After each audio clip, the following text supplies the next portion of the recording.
कि मिला जुला कर आंकड़ा इस तरह का रहने वाला है कि 3 सीट पे जेडीयू और 1 सीट पर उपचुनाव होगा। 3 सीटें बीजेपी के पास जाएंगी, 1 एलजेपीआर को मिल जाएगी और एक सीट जो है वो आरएलएम को मिल जाएगी। मगर यहाँ पर बाकी तो सीटें मिली, लेकिन यहाँ पर राष्ट्रीय लोक मोर्चा के हिस्से में जो आरएलएम है वो अलग हो सकती है। और क्या उपेंद्र कुशवाहा यहाँ से अपनी नाराजगी जाहिर करते हुए दिखाई पड़ सकते हैं, क्योंकि अभी तक इसको लेकर कंफर्म नहीं है कि उपेंद्र कुशवाहा क्या जो गठबंधन में रहने वाले हैं या गठबंधन छोड़ते हुए दिखाई पड़ेंगे, क्योंकि उनके बेटे को लेकर बिहार की राजनीति भी पल पल बदलती रहती है। लोकसभा चुनाव हो या विधानसभा चुनाव हो, या विधानसभा चुनाव के बाद नीतीश कुमार को मुख्यमंत्री पद से हटाना हो, कई बदलाव हमने बिहार में देखे। अब बिहार में विधान परिषद यानी कि एमएलसी का चुनाव भी है और चुनाव से पहले नामांकन की प्रक्रिया पूरी हो चुकी है, जहां जेडीयू की तरफ से 4, बीजेपी की तरफ से 4 और चिराग पासवान की पार्टी की तरफ से 1 उम्मीदवार फाइनल हो गया है। लेकिन जैसे ही नामांकन हुआ, इसके बाद से एक नाम को लेकर चर्चा होने लगी। वो नाम था उपेंद्र कुशवाहा के बेटे दीपक प्रकाश का।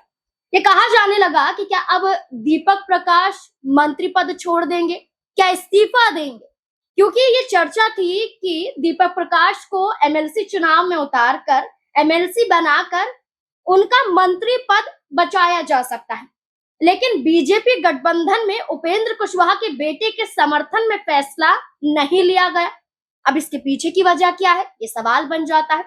सवाल ये बन जाता है कि आखिरकार बीजेपी चिराग पासवान पर इतनी मेहरबान क्यों हो रही है। कभी लोकसभा चुनाव तो कभी विधानसभा चुनाव, तो अब विधान परिषद के चुनाव में ये मेहरबानी क्यों। और चिराग पासवान का कद इतना बड़ा है कि इनके आगे जीतन राम मांझी और उपेंद्र कुशवाहा को कुछ नहीं समझा जाता है। और अब उपेंद्र कुशवाहा के पास क्या विकल्प बचेंगे? क्या उनके बेटे दीपक प्रकाश आसानी से इस्तीफा दे देंगे, मंत्री पद छोड़ देंगे, या मंत्री पद को बचाने के लिए उपेंद्र कुशवाहा कोई बड़ा कदम उठाते हुए नजर आएंगे? यही तमाम सवाल है और इन्हीं तमाम सवालों को लेकर चर्चा करेंगे, बातचीत करेंगे और जानने की कोशिश करेंगे कि इसके पीछे और क्या यहाँ पर हल निकाले जा सकते हैं और उपेंद्र कुशवाहा के अब दिमाग में और क्या कुछ चल रहा होगा। और तमाम चर्चा करने के लिए हमारे साथ हमारे वरिष्ठ सहयोगी अमन सर मौजूद हैं। सर, बिहार की राजनीति में देखा जाए तो चौंकाने वाले फैसले होते हैं और बीजेपी गठबंधन में तो खास तौर पर होते हैं। अब उपेंद्र कुशवाहा के बेटे दीपक प्रकाश को एमएलसी चुनाव में ना उतारना क्या बताता है? बीजेपी ने चिराग पासवान पर क्यों भरोसा किया? देखिए, पहली बात तो ये है कि अजीबोगरीब फैसला तो अपने आप में बन जाता है, क्योंकि दीपक प्रकाश जो हैं वो सम्राट चौधरी सरकार में मंत्री हैं, नीतीश सरकार में मंत्री थे। ऐसे में अब उनको लेकर जो पूरे का पूरा मामला है वो यहाँ पर ये बनता हुआ दिखाई पड़ता है कि आखिर उनके नाम पर कोई विचार विमर्श क्यों नहीं हुआ। 4 जो कैंडिडेट हैं बीजेपी के दिखाई पड़ते हैं, अगर एक उपचुनाव जोड़ दिया जाए तो 4 जेडीयू के भी दिखाई पड़ते हैं और 1 सीट जो है वो एलजेपीआर को दे दी गई, यानी चिराग पासवान को दे दी गई।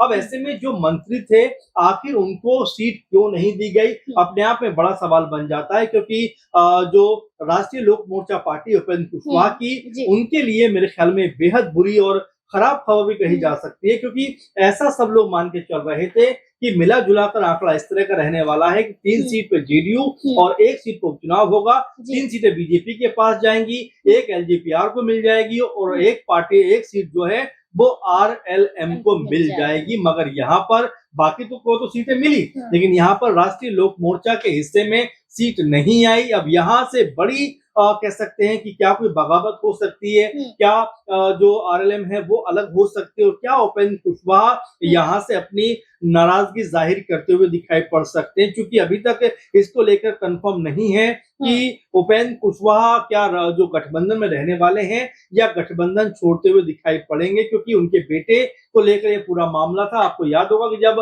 दीपक प्रकाश को मंत्री बनाया गया था उस समय जो राष्ट्रीय लोक मोर्चा के 3 विधायक यानी 4 विधायक टोटल थे, उन 4 में से एक तो उनकी पत्नी है स्नेहलता, लेकिन बाकी 3 जो थे वो काफी खफा दिखाई पड़े थे कि हमें छोड़कर आपने अपने बेटे को मंत्री बनवा दिया, जबकि वो जो एमएलए भी नहीं है, विधायक भी नहीं है, तो आखिर आपने उनको क्यों जो है मंत्री पद दिला दिया। अब जब ये पूरे का पूरा मसला सामने है कि उम्मीद के विपरीत यहाँ पर जिस तरीके से उपेंद्र कुशवाहा के बेटे को सीट नहीं दी गई है, उससे तो कम से कम ये साबित हो जाता है कि यहाँ पर जाहिर बात है कि दीपक प्रकाश को लेकर जो उपेंद्र कुशवाहा के बेटे हैं नाराजगी दिखकर जरूर सामने आ सकते हैं। हालांकि अच्छा सर, नाराजगी तो देखी गई। उपेंद्र कुशवाहा ने कहा कि ये जो फैसला जिसने लिया है आप उनसे ये सवाल कीजिए। जब पत्रकार तमाम सवाल यहाँ पर पूछते हैं तो वो कहते हैं कि उनसे ही जाकर पूछिए, क्योंकि उन्होंने ही ये फैसला लिया है कि इन्हें चुनाव में नहीं उतारा जाएगा। वहीं ये भी कहते हुए उपेंद्र कुशवाहा नजर आते हैं कि वो जेडीयू के साथी हैं, ना कि बीजेपी के। उनका कहना है कि एनडीए गठबंधन में तो है लेकिन दोस्त जेडीयू है। देखिए जिस तरह की बात उन्होंने कही है कि वो एनडीए में तो हैं, जेडीयू के दोस्त हैं, लेकिन बीजेपी के साथ में जिस तरह की बात उन्होंने ना कहते हुए भी ये दर्शा दिया कि बीजेपी के इस फैसले से वो जरा भी संतुष्ट नहीं है, क्योंकि बीजेपी अगर चाहती तो 4 में से 1 सीट उनको दे सकती थी और 3 पे अपने प्रत्याशी उतार देती। तो इस बात को लेकर वो ये कह रहे हैं कि भाई मैं जेडीयू का साथी हूं, तो क्या ये मानकर चला जाए कि जो गठबंधन है इसमें भी अब दरारें पड़ना शुरू हो गई हैं। क्योंकि आप देखेंगे कि जो हम पार्टी है, जितना मांझी की पार्टी है, उन्होंने भी एक एमएलसी सीट दिए जाने की बात रखी थी और ये कहा था कि भाई हमें भी कम से कम 1 सीट तो दी जानी चाहिए, लेकिन उनको भी कोई सीट नहीं दी गई और यहाँ पर उपेंद्र कुशवाहा को भी कोई सीट नहीं मिली। तो जाहिर बात है गठबंधन में आपस में जो दरारें हैं वो यहाँ पर बढ़ती हुई दिखाई पड़ेंगी। लेकिन एक बात जो लगातार चर्चाओं में बनी हुई है कि क्या यहाँ पर जो उपेंद्र कुशवाहा की पत्नी है स्नेहलता, क्या वो मंत्री बन सकती है, क्योंकि उनके कोटे से कोई एक मंत्री रह सकता है। तो ऐसे में अगर दीपक प्रकाश इस्तीफा देते हैं या अपने पद को छोड़ते हैं तो क्या उनकी पत्नी यानी स्नेहलता भी यहाँ पर मंत्री बन सकती है। लेकिन इसमें बायो से तो दीपक प्रकाश ने मंत्री पद जो लिखा हुआ था वो हटा दिया है, इससे तो शामिल है कि वो मान चुके हैं कि उन्हें इस्तीफा देना पड़ेगा। तो जाहिर बात है देखिए, और बिल्कुल इसमें कोई हैरानी की बात भी नहीं है, क्योंकि आपको चुनाव भी नहीं है। बांकीपुर सीट की बात करें चुनाव की तो वो बीजेपी का गढ़ रहा है भाई, वहां पर 30-40 साल से लगातार बीजेपी जीतती आई है, तो इतनी सेफ सीट वो कभी भी उपेंद्र कुशवाहा को नहीं देंगे। तो तय हो जाता है कि यहाँ पर दीपक प्रकाश जो है उनको अपना पद छोड़ना ही पड़ेगा। अब यहाँ पर जो मुश्किल आ सकती है उपेंद्र कुशवाहा के सामने कि अगर वो अपनी पत्नी को ये मंत्री पद देते हैं तो जो बाकी 3 विधायक है वो नाराज हो सकते हैं। आपको याद होगा उस समय भी कई विधायकों ने हल्ला बोल किया था कि भाई आखिर आपने अपने बेटे को कैसे मंत्री बनवा दिया, जबकि हम चुनाव जीत कर आए हैं। आपको बता दें 2025 में उपेंद्र कुशवाहा की पार्टी से 4 लोग जीत कर आए थे। इसमें सासाराम विधानसभा से उनकी पत्नी स्नेहलता चुनाव जीती, मधुबनी विधानसभा से माधव आनंद चुनाव जीते। उनको लेकर भी कहा जा रहा था कि उन्होंने भी बहुत ज्यादा इस बात को सामने रखा था कि उनको भी एक तरीके से यहाँ मंत्री बनाया जाता। इसके अलावा दिनारा से आलोक सिंह चुनाव जीते, तो वहीं बाजपट्टी से राजेश्वर महतो चुनाव जीते। तो कुल मिलाजुलाकर 4 विधायक राष्ट्रीय लोक मोर्चा के पास हैं। लेकिन घूम फिर के सवाल फिर वहीं पे आता है कि आखिर जब दीपक प्रकाश को कोई जो कह सकते हैं कि एमएलसी नहीं दी जानी थी तो फिर मंत्री क्यों बनाया गया। इससे बेहतर तो ये होता कि जो उनके 4 विधायक थे राष्ट्रीय लोक मोर्चा के, उन्हीं में से किसी एक को मंत्री बनवा देते शायद ज्यादा बेहतर रहता। बिल्कुल जो नाराज भी दिखाई नहीं पड़ते। लेकिन अब यहाँ पर लगता है कि जो नाराजगी है वो और ज्यादा बढ़ सकती है, क्योंकि जो नाम निकलकर सामने आता है वो उपेंद्र कुशवाहा की पत्नी का सामने आता है। बिल्कुल, स्नेहलता के अलावा माधव आनंद का भी जिक्र किया गया है कि उन्हें भी बनाया जा सकता है अगर विधायकों को नाराज नहीं करना है। क्योंकि जब उनके बेटी का नाम आगे आया था मंत्री पद को लेकर तो वाकई जैसा सर ने कहा कि विधायक नाराज हो गए थे। इस बीच में सर एक जनहित याचिका दाखिल की जाती है कि उनका मंत्री पद बरकरार रहे, आगे भी बने रहे, लेकिन क्या ये वैलिड नजर आता है? दूसरी तरफ कांग्रेस पार्टी ये कहती है कि दीपक का प्रकाश बुझ चुका है। जी जाहिर बात है, और देखिए जिस तरह की बातें अब लगातार हो रही है, क्योंकि ये बड़ा अजीबो गरीब भी है कि आप 2-4 महीने के लिए किसी को मंत्री बनाते हो और फिर बिना वजह मंत्री पद से हटा भी देते हो। और जाहिर बात है कि यहाँ पर जो सीटों का बंटवारा हुआ है उसको लेकर भी जरूर आपस में, हालांकि अभी दर्शा नहीं रहे कि इस चीज को लेकर आपस में कोई भी नाराजगी है, कोई भी आपस में तनातनी का माहौल है। लेकिन देखिए जब मंत्री पद से उनके बेटे हटेंगे तो जाहिर बात है उपेंद्र कुशवाहा को तकलीफ तो होगी। अब उसको लेकर क्या वो करते हुए दिखाई पड़ते हैं क्या कहते हुए नजर आते हैं, क्योंकि वो भी राज्यसभा पहुंच चुके हैं बीजेपी के सहयोग से ही। तो जाहिर बात है कि उनकी भी चुप्पी ये बताती है कि अभी फिलहाल तो वो खामोश हैं। लेकिन अब बड़ा सवाल उनके सामने ये बन जाता है कि उपेंद्र कुशवाहा जो हैं पार्टी के अध्यक्ष जो हैं वो किस नाम को आगे करेंगे, क्योंकि माधव आनंद जो विधायक हैं राष्ट्रीय लोक मोर्चा के, जब दीपक प्रकाश को मंत्री बनाया गया तो सबसे अधिक गुस्से में, सबसे अधिक नाराज यही दिखाई पड़ते थे। अब ऐसे में अगर उपेंद्र कुशवाहा की पत्नी यानी स्नेहलता को जो है मंत्री बनाया जाएगा तो यहाँ पर हो सकता है कि माधव आनंद जो हैं वो एक अलग रुख यहाँ पे इख्तियार करते हुए दिखाई पड़े। तो ऐसे में बड़ा सवाल ये भी बन जाता है कि 4 में से अगर 3 विधायक नाराज होते हैं,